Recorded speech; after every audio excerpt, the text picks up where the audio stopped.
ساری کائنات میرے سامنے کھل گئی تھی، ساری کائنات کی بہاریں میرے سامنے تھی، لیکن کیا بات ہے 2-3 دن سے بڑا معاملہ خراب ہو گیا میرا۔ اب تو نماز کی طرف بھی توجہ نہیں ہے، فرضی نماز کی طرف بھی توجہ نہیں ہے میری۔ اما جی نے فرمایا کہ بیٹے بات یہ ہے، جا اپنے پیر و مرشد سے جا کے معلوم کر، جس نے تجھے خلافت دیا جا اسی کے پاس جا کر معلوم کر، مجھ سے کیا معلوم کرتا ہے، جا اپنے پیر و مرشد کے پاس جا، پیر سیال غریب نواز کے پاس جا۔ اب وہاں سے وہ بھاگا،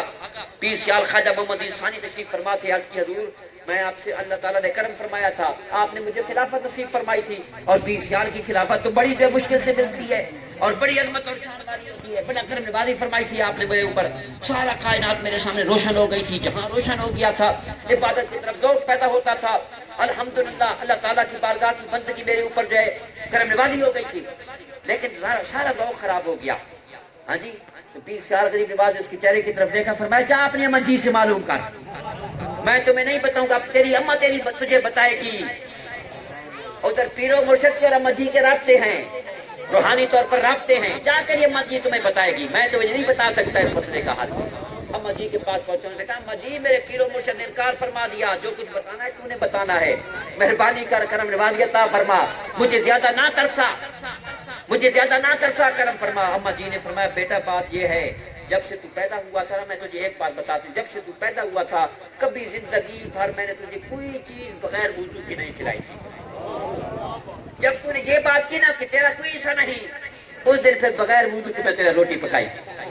بغیر وضو کی روٹی پکائی، ایک دن بغیر وضو کی روٹی پکانے کی وجہ سے تمہیں یہ تنزلی واقع ہو گئی، تمہیں یہ کمی واقع ہو گئی، تمہیں جو ہے یہ نقصان واقع ہو گیا۔ میں تو ساری زندگی جب تمہیں کھلاتی تھی، دودھ پلاتی تھی، ہمیشہ وضو کر کے پلایا ولایا کرتی۔ ماؤں کا بڑا مقام ہوتا ہے، ہر شے کے اندر میں ماؤں کے باپوں کے حصے ہوتے ہیں۔ لوگ آج کل گاڑیوں میں لکھتے تھے یہ ساری میری ماں کی دعائیں ہیں، الحمدللہ ماں کی دعائیں بھی ہوتی ہیں، لیکن بندہ کیا لکھے یہ میری ماں باپ کی دعا ہے۔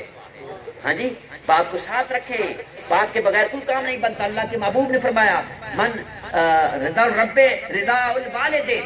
ہاں جی اللہ تعالیٰ کی رضا والد کی رضا کے اندر میں ہے، بسخط الرب فی سخط الوالد، اور اللہ تعالیٰ کی ناراضگی والد کی ناراضگی کے اندر میں ہے۔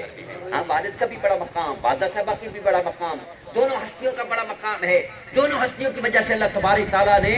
ہمیں یہ زندگی عطا فرمائی ہے، لہذا دونوں کا احترام بھی رکھیں، دونوں سے محبت بھی رکھیں۔ جب کوئی ایسی بات ہے نا صرف ماں کو سامنے نہ لیں، اما جی کا اپنا مقام مرتبہ ہے، اب یہ میرے ماں باپ کی دعائیں ہیں، ہاں جی ماں باپ کی دعا جنت کی ہوا، ہاں جی ماں باپ کی دعا جنت کی ہوا، پھر بڑا مزہ آتا ہے نا جناب۔ ہاں جی باپ سے نے کیا قصور کیا ہے، ہاں جی باپ کا بھی اپنا مقام، ماں کا بھی اپنا مقام، ان دونوں کو اللہ کے محبوب نے مقام عطا فرمائے۔ اللہ تبارک تعالیٰ اس محفل کو قبول و منظور فرمائے۔